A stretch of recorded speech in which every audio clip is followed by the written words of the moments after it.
دو فرزند آپ کے پیدا ہوئے، ایک کا نام ابراہیم تھا اور ایک کا نام قاسم تھا۔ دنیا بھی جانتی ہے، کتابوں میں بھی لکھا ہوا ہے، دو فرزند آپ کے پیدا ہوئے۔ اچھا، اب جب قرآن پڑھتے ہیں آپ تو وہاں لکھا ہوا ہے کہ وہ کسی مرد کے باپ تھے ہی نہیں۔ تو رسول اللہ کی تو اولاد ہوتی ہی نہیں ہے، وہ تو مرتبہ ہے، کیونکہ آگے تو یہ لکھا ہے نا ولیکن، کہ وہ صرف رسول اللہ ہیں اور خاتم النبیین ہیں، اور کچھ نہیں ہے۔ جب اور کچھ نہیں ہے پھر تو مسئلہ ہو گیا ہے۔ صدق اللہ العلی العظیم۔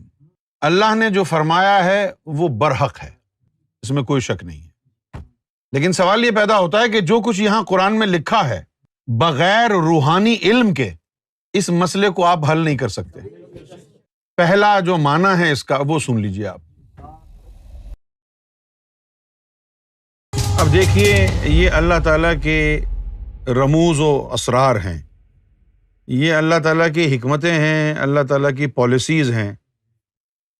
ایک مقام پہ تو اللہ تعالیٰ یہ کہتا ہے، فرمایا کہ قل انما انا بشر مثلکم یوحی الی انما الہکم الہ واحد، کہ بھائی کہہ دو کہ میں بشر ہوں مثلکم، تمہاری طرح۔ کس نے کہا ہے یہ؟ اللہ نے کہا ہے کہہ دو۔ اچھا مجھے ایک بات بتائیں، حضور صلی اللہ علیہ وسلم کے چلنے پھرنے، اٹھنے بیٹھنے، بولنے سے لوگوں کو لگتا نہیں ہوگا کہ یہ بشر ہیں، تبھی اللہ نے کہلوایا کہہ دو تم بشر ہو۔ کہنے کی کیا ضرورت ہے؟ یعنی ان کی حرکات و سکنات سے، ان کی چال ڈھال سے، ان کے یعنی بولنے کے انداز سے کسی کو لگتا نہیں ہوگا کہ یہ ہماری طرح بشر ہیں، ورنہ یہ کہنے کی ضرورت ہے کہ یار یہ جو واجد ہے یہ انسان ہے۔ ارے بھائی ہم اندھے ہیں کیا؟ ہم کو نہیں پتا یہ کون ہے؟ تو کہنے کی ضرورت نہیں تھی۔ حضور کو کیا کہنے کی ضرورت تھی؟ اور وحی میں کہلوایا گیا، ارے یار بتا دو نا کہ تم انسان ہو۔ کیا مطلب؟ What else did they understand؟ انہوں نے کیا سوچ رکھا ہے؟ بتا دو کہ تم انسان ہو، خدا تو نہیں سمجھ رہا کوئی تمہیں۔ یا رسول اللہ کہہ دو کہ تم بشر ہو، قل کہ کہہ دو کہ تم بشر ہو۔ تو لوگوں کے ذہنوں میں کنفیوژن ظاہری طور پر ہوگا، ارے کون ہے یہ؟ کوئی کچھ کہہ رہا ہے، کوئی کچھ کہہ رہا ہے، کوئی کچھ کہہ رہا ہے، راز نہ کھل جائے فوراً، ارے بھائی کہہ دو تم انسان ہو، پلیز کہہ دو کہ تم بشر ہو، پلیز کہہ دو۔ کیا لوگ اندھے تھے؟ قل کہہ دو نا، کہنے میں کیا حرج ہے؟ انما انا بشر مثلکم، انما انا بشر، یقین کرو میں تمہاری طرح کا انسان ہوں۔ اچھا چلو آپ کہہ رہے ہیں تو مان لیتے ہیں۔ دیکھو اصل قرآن سینہ مصطفیٰ ہے، اصل قرآن کہاں ہے؟ قرآن مصطفیٰ کا محتاج ہے۔ قرآن کیا ہے؟ ایک ادنا وصف مصطفیٰ۔ تمہارے ہاتھ میں کتاب ہے نا، جب سے یہ تمہارے ہاتھ میں آیا ہے قرآن، اس وقت سے تم قرآن اور محمد کو الگ سمجھنے لگے ہو، لیکن حقیقت یہ ہے کہ قرآن ایسا نہیں تھا، نور کی صورت میں حضور کے قلب میں آیا تھا، محمد کا حصہ ہے۔ قرآن وجود مصطفیٰ ہے۔ قرآن کیا ہے؟ قرآن مجید میں لکھا ہے کہ اور جبریل نے قرآن مجید کو نبی پاک صلی اللہ علیہ وسلم کے قلب اطہر پر نازل کیا۔ کیا یہ ممکن ہے کہ قرآن کو حضور سے الگ کر دیا جائے، جدا کر دیا جائے؟ کیونکہ قرآن تو مصطفیٰ کی ذات کا ایک وصف ہے، ایک حصہ ہے۔ اب دیکھیے وہاں کہہ دیا کہ بھائی کہہ دو کہ تم بشر ہو، اب یہاں کیا کہہ رہے ہیں؟ ما کان محمد ابا احد من رجالکم ولکن رسول اللہ و خاتم النبیین۔ ما کان محمد ابا احد من رجالکم ولیکن رسول اللہ و خاتم النبیین. اب یہاں پر دیکھیے، اب آپ رسول اللہ اور خاتم النبیین، کیا یہ انسان کے وجود کا نام ہے، جسم کا نام ہے؟ یہ تو ایک مرتبہ ہے.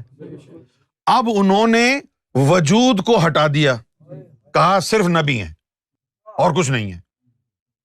ویٹ اے منٹ، آپ نے تو یہ بھی کہلوایا تھا ان سے کہ میں بشر ہوں، اب کہہ رہے ہیں کہ صرف نبی اور رسول ہیں. قل انما انا بشر مثلکم، تمہاری طرح بشر ہوں. اچھا جی، ہماری طرح بشر ہیں آپ؟ واہ، ابھی ہماری طرح بشر ہیں تو پھر ہمارے تو بیٹے بھی ہیں اور ہم ان بیٹوں کے باپ ہیں کہ نہیں؟ بھلے کوئی نالائق گدھا ہی نکلا ہو، لیکن باپ تو باپ ہیں. ہم بشر ہیں نا، ہم بشر ہیں. آپ بشر ہیں کہ نہیں؟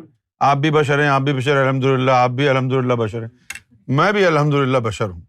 ہم باپ بھی ہیں، ہمارے بیٹے بھی ہیں. اور محمد رسول اللہ قل انما انا بشر مثلکم، وہ بھی ہماری طرح بشر ہیں. بھائی ہمارے بیٹے ہوئے، ہم باپ بنے، ان کے بیٹے ہوئے، اور اللہ کہہ رہا ہے وہ باپ ہی نہیں ہے کسی مرد کے، پھر ہم کیسے بشر ہیں بھائی؟ ہوئے کہ نہیں ان کے بیٹے؟ ہے نا؟ اللہ کہہ رہا ہے نہیں ہے. 2 فرزند آپ کے پیدا ہوئے. کتنے؟ 2 فرزند پیدا ہوئے. ایک کا نام ابراہیم تھا اور ایک کا نام قاسم تھا. دنیا بھی جانتی ہے، کتابوں میں بھی لکھا ہوا ہے 2 فرزند آپ کے پیدا ہوئے. اچھا، اب جب قرآن پڑھتے ہیں آپ تو وہاں لکھا ہوا ہے کہ وہ کسی مرد کے باپ تھے ہی نہیں. تو رسول اللہ کی تو اولاد ہوتی ہی نہیں ہے، وہ تو مرتبہ ہے. کیونکہ آگے تو یہ لکھا ہے نا ولیکن، کہ وہ صرف رسول اللہ ہیں اور خاتم النبیین ہیں، اور کچھ نہیں ہے. جب اور کچھ نہیں ہے پھر تو مسئلہ ہو گیا ہے. اچھا، اب کرتے ہیں روحانی بات. ظاہری طور پر تو اس کا کوئی حل نہیں ہے. صدق اللہ العلی العظیم. اللہ نے جو فرمایا ہے وہ برحق ہے. ایک ایک لفظ جو اللہ کی زبان مبارک سے نکلا ہے وہ سچ ہے، اس میں کوئی شک نہیں ہے. لیکن سوال یہ پیدا ہوتا ہے کہ جو کچھ یہاں قرآن میں لکھا ہے بغیر روحانی علم کے اس مسئلے کو آپ حل نہیں کر سکتے. پہلا جو معنی ہے اس کا وہ سن لیجیے آپ. اب یہاں پر 2 چیزیں ہیں. ایک حضور نبی کریم صلی اللہ علیہ وآلہ وسلم کا ظاہری وجود مبارک، اور دوسرا حضور نبی پاک صلی اللہ علیہ وسلم کا باطنی وجود مبارک. بیٹے ہوئے ہیں ظاہری وجود مبارک سے، بیٹی ہوئی ہے باطنی وجود مبارک سے. یہاں پر ظاہری وجود مبارک کا انکار کیا گیا ہے. جہاں سے نسل نکلے گی وہ رسول اللہ اور خاتم النبیین باطنی وجود کی طرف اشارہ کہ نسل تو یہاں پر رسول اللہ کی نکلی ہے، محمد کی نہیں نکلی. بات یہاں پر مرد کی نہیں ہے، جیسے آپ کہہ رہے تھے کہ چھوٹے بچے ہوں گے، وہ مرد سے نہیں ہے. یہاں مرد سے مراد نسل ہے. ما کان محمد ظاہری وجود، جسم کی بات ہو رہی ہے. محمد جسم کا نام ہے. ما کان محمد ابا احد من رجالکم، ان کی نسل محمد کے ظاہری وجود سے نہیں نکلی، ولیکن لیکن نکلی ہے رسول اللہ سے،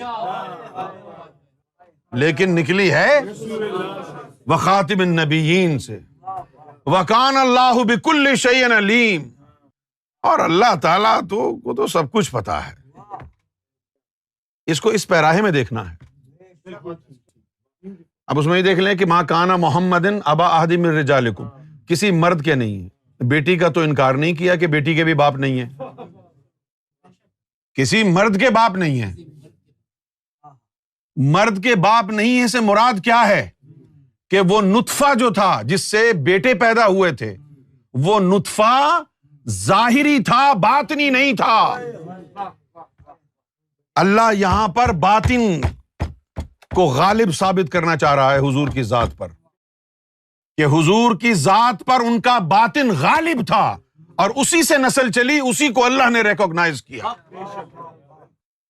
اور جس وجود کے بارے میں کہا ہے کہ وہ باپ نہیں ہے، اسی کے لیے کہا قل انما انا بشر مثلکم، اسی کے لیے کہا۔ اس بات کو سمجھانے کا جو یہ طریقہ میں نے استعمال کیا ہے، وہ اس لیے یہ طریقہ استعمال کیا ہے تاکہ پہلے آپ کی عقول کو جھنجھوڑ دوں کہ ارے یار یہ کیا ہو گیا، یہ کیسی بات کہہ دی اللہ نے، اور پھر جب آپ ہیلپ لیس محسوس کریں، بے کسی محسوس کریں، یار اب کیا کریں، یہ کیا ہو گیا، اس کا حل کیا ہے، تو پھر آپ کو حقیقت سے آگاہ کیا ہے تاکہ آپ کے قلب کو اطمینان مل جائے۔ ولیکن رسول اللہ و خاتم النبیین، یہ حضور کے باطن کی طرف اشارہ ہے۔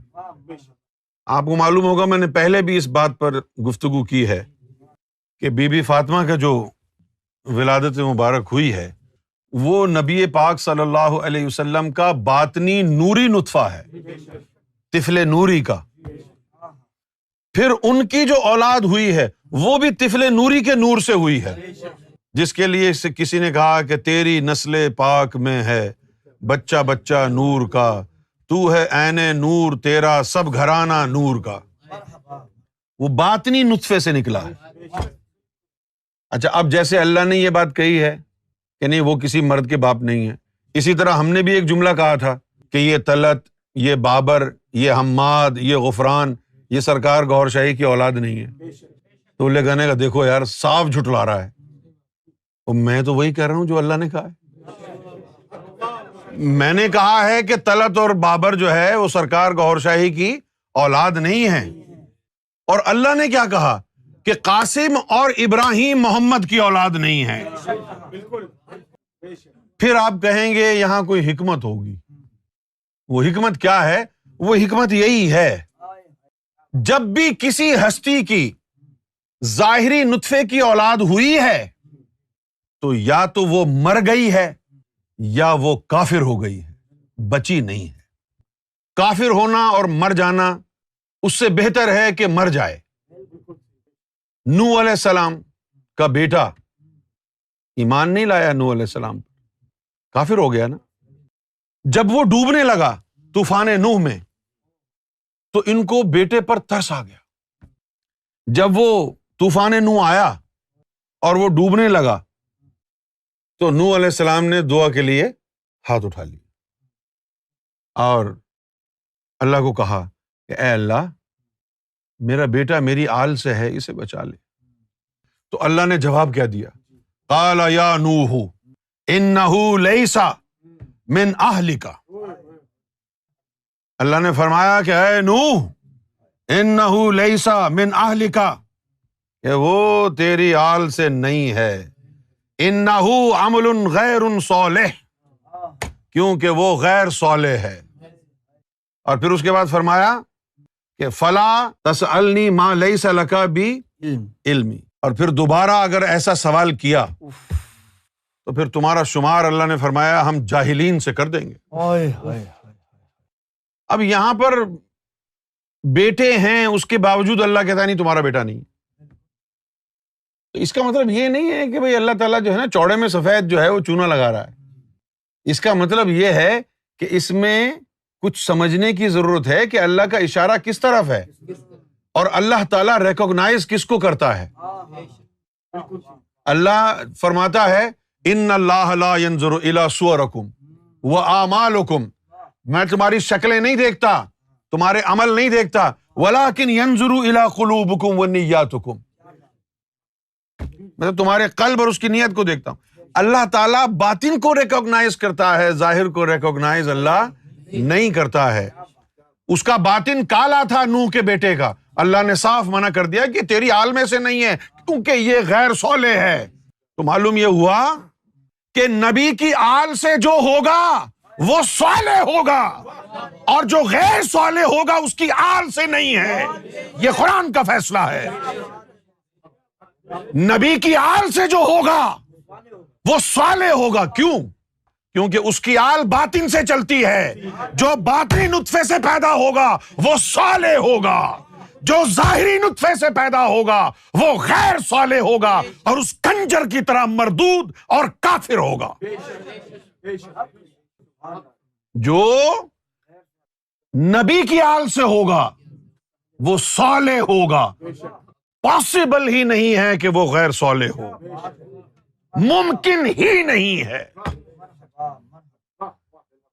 کیا پتہ چل رہا ہے کہ یہ جو اعلیٰ مرتبت ہستیاں ہیں جن کا ظاہر اور باطن ایک ہے، those who have found union with God, those who have become immortals، ایسی جو ہستیاں ہیں ان کا ظاہر اور باطن ایک ہے، تو اب ان کے یہاں جو اولاد ہوگی وہ دو طرح کی ہو سکتی ہے، یا ظاہری نطفے سے یا باطنی نطفے سے۔ جو ظاہری نطفے سے ہوگی یا وہ کافر ہو جائے گی یا وہ مر جائے گی، اور جو باطنی نطفے کی اولاد ہوگی وہ ہمیشہ صالح ہوگی۔ صالح سے مراد یہ نہیں ہے کہ نیک ہوگی، صالح سے مراد یہ ہے کہ باطنی تعلیم والی ہوگی، ان کا باطن روشن اور منور ہوگا۔ قرآن کو خود سمجھنا ممکن نہیں ہے جب تک کہ قرآن وہ نہ سمجھائے جس نے حضور سے سیکھا ہے۔